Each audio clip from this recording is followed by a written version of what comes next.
Menteri Rangba Kajilau Konrad Ke Sama Ulong Bahinin Kasi Jang Kasi Baar Kakenhul Menteri Jang Sarkar MDA Baar Kale Bene Kendo Yung Menteri Rangba Adu Jang Kari Narendra Modi Penyekran Halor Kibabuan Kimat Jang Gajing Dawa Kajila Hari ni Gajing Lagi Kendo Nakaliang Konrad Sangma Ulong Ba Ka MDA Baar Kelayo Penyekran Ni Kibabuan Kijing Dawa Jang Gajila Hakmat Jang Narendra Modi Konrad Ulah Pente Bakajingkan Kalong Halor Ben Penbaju Pur Usam Kajing Kwa Ben Pentrekam No Yak ILP Kajing Itu No Yak Ktien Khasi Badgaru Kajing Iakren Nisok Bad Kaseng Hinyotrab National Liberation Council Bakiwei De Kiman. We had a number of issues that we discussed and all very, very important issues, and we have discussed and updated him regarding the discussion going on the border talks, and he expressed his concern about different incidents that keep taking place and why within a country these matters cannot be resolved. And he was very, very appreciative of the leadership in the Northeast for having taken the initiative. And he said that these are very difficult challenges, but yet the leadership in different states is now taking this up, and I expressed a lot of happiness in that, and he showed of all support from the government side. Similarly, for the talks with the HNLC also, he was very keen that there should be long-lasting peace in the state of Meghalaya, and again he expressed his happiness, and he wanted us to move forward in this issue and try to resolve it at the earliest.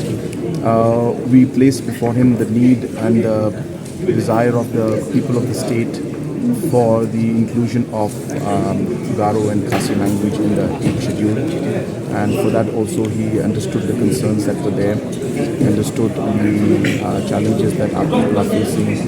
We mentioned to them that out of the entire process, the fact that our children have to sometimes are not able to give the examination because there are languages which are not known to them. Those languages come up, and this puts a lot of challenges, and so even the provisions can be created where at least in the examinations for a starting point we could have some kind of provisions. Up to that level also we discussed with the Prime Minister. We sat for almost 25 minutes with him in one of the longest meetings we've had with the Honourable Prime Minister, and he said that yes, these are genuine concerns, but he expressed the challenges in terms of the different languages, having the different scripts that are there, and having to manage all of that. So those challenges were there, but he definitely has expressed his concern about this issue, and he said definitely that he will examine it. Similarly for the ILP also, we expressed our concerns. Today happens to be the International Indigenous Day, and just one day before that we met Honourable Prime Minister and expressed to him the desire of the people of the state to have a mechanism in our state where we could have provisions through which we could protect the that ILP is one of the ways in which we can do it. We have tried through MRSSA also. We explained to him about MRSSA also, and he gave us a very patient hearing, and he understood the concerns of the people of the Northeast, and he also has said that he will examine the matter, and he will be in touch with the state government, and he will have a discussion with the ministry also. Apart from that, we had mentioned to him about the externally aided projects. As you are aware that about 80% of the amount that comes to Meghalaya is repaid back by the Government of India.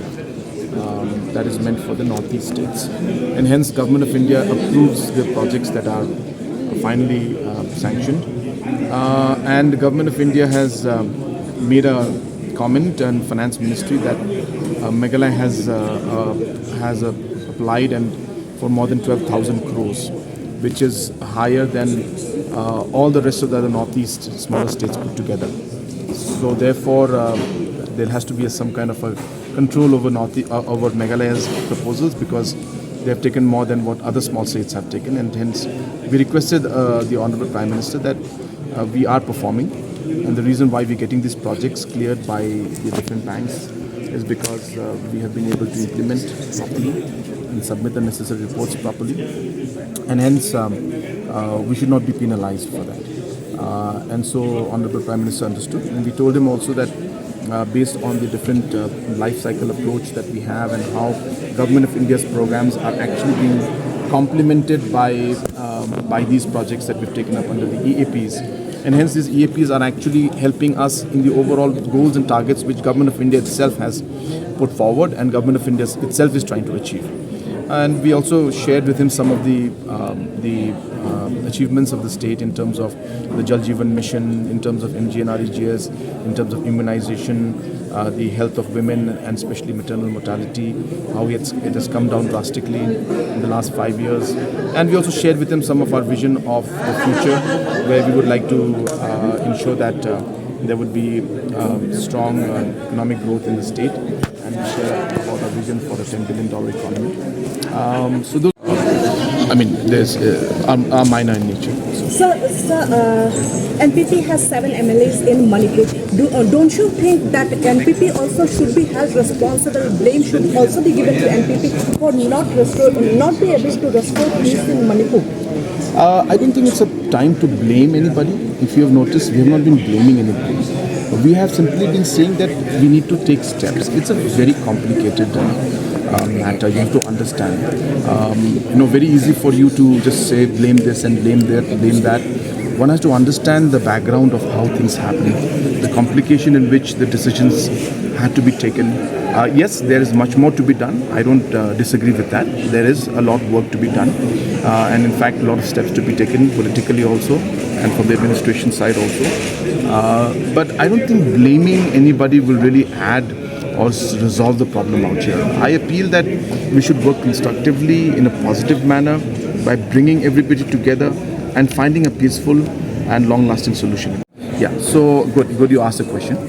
We had met the health minister and we met the agriculture minister, and we have proposed to both of them that the students who are studying in RIMS and in the Central Agriculture University in Fal, if for 1 year they can be provided space or a slot here in Shillong, either in RIMS for the medical or anywhere closer in the northeast, and in the Barapani campus of the CAU, where the students for agriculture can come at least for 1 year. So we got a very positive response from the minister, but the decision has not been taken, because I think decision will be taken with the Honorable Home Minister and other cabinet ministers. But both the ministers were very positive, and they said yes, it's a very good suggestion and we will positively examine it. Is what he told us. He has already approached me verbally. We have had a verbal discussion, so they will be writing to me officially with a small proposal in this line.